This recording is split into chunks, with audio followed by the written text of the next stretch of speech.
President Trump on Wednesday, we think, will make that big tax announcement among the items that Adam was just talking about. He's expected to lay out, mostly broad principles when he does that. We're hearing, for example, a border adjustment tax is not expected to be mentioned explicitly. We have a Republican senator with us right now, Mike Rounds of South Dakota.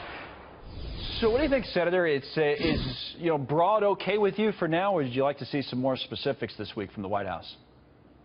I'd rather get it done in an appropriate fashion. We don't have to hurry. I'd like to see it done correctly. Let's take our time, do it right. I do think the American people would love to see a tax reduction. I think that would help to stimulate the economy.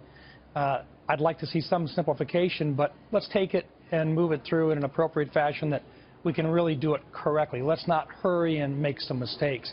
I like the idea that the border adjustment tax is not being included. I think that's a move in the right direction. I think until we know what the real impact on the economy would be and on the retaliation that may very well occur, I think that's a move in the right direction to not include that in anything. I do want to do something about repatriating some of the dollars that are overseas right now. I think that would be helpful, particularly in terms of the one-time dollars that we're going to need for the infrastructure projects that we think will be coming yet this year as well. So to your point about getting it done right and not rushing through with some of these items, do you think a piecemeal approach where you do one at a time and maybe it is repatriation one day or 1 week and then it's corporate taxes the next, infrastructure separately, is the way to go, or do you like to see things all put together as some sort of broader reform? I think the piecemeal approach would actually work better. I think when you start trying to add everything up, things kind of get stuck in that sometimes a lot of people wouldn't like. There are surprises. Rather than having 2,000-page bills, let's break it out so that everybody knows exactly what we're doing and we can measure our successes. I think the American public want to see just a stable, long-term approach to building the economy. And, we can do more. I mean, taxes clearly have to be addressed. Right. We were talking about even just making a simple reduction of 2%. If you're at 15, go to 13. If you're at 25, go to 23.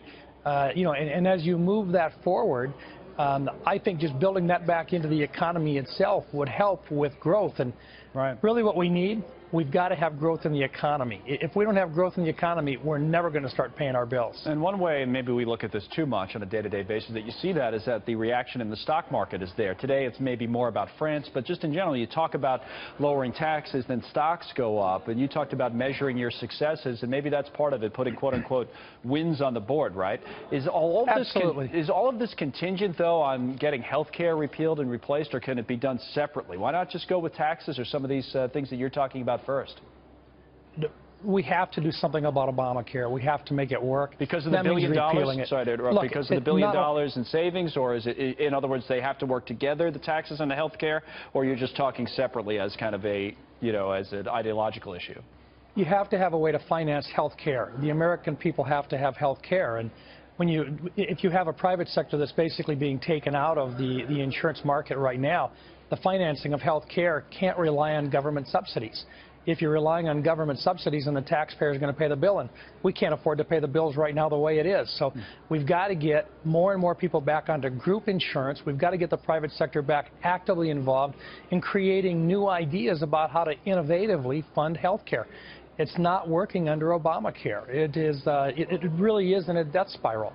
And so simply putting more money into it is not going to fix the problem. And I really believe that with a lot of expertise, particularly in the Senate and in the House, and I look at Lamar Alexander, who's a former governor, and he's chairman of the Help Committee. Once he's been turned loose and he can take a look at what the House bill looks like, I think you'll find that we'll be able to come up with a very good strategy to repeal and replace ObamaCare.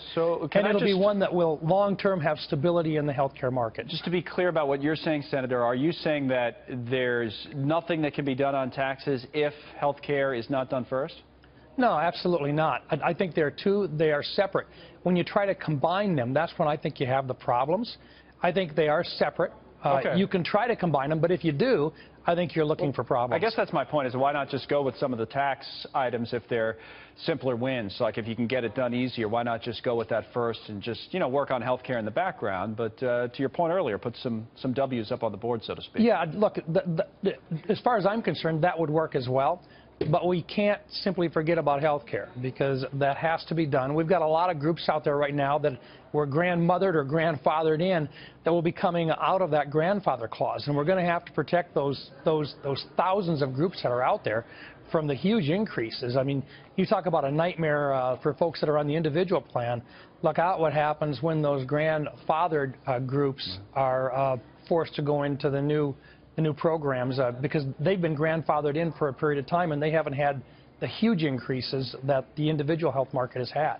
All right, no, I get it now. So you can do both, certainly, and the timing will be interesting to watch. We didn't even get a chance to talk about this potential government shutdown. You got to get through that first this week, of course. But Senator, thank you very much. We'll watch it all week long, and we appreciate all your time today. Senator Mike Rounds from South Dakota.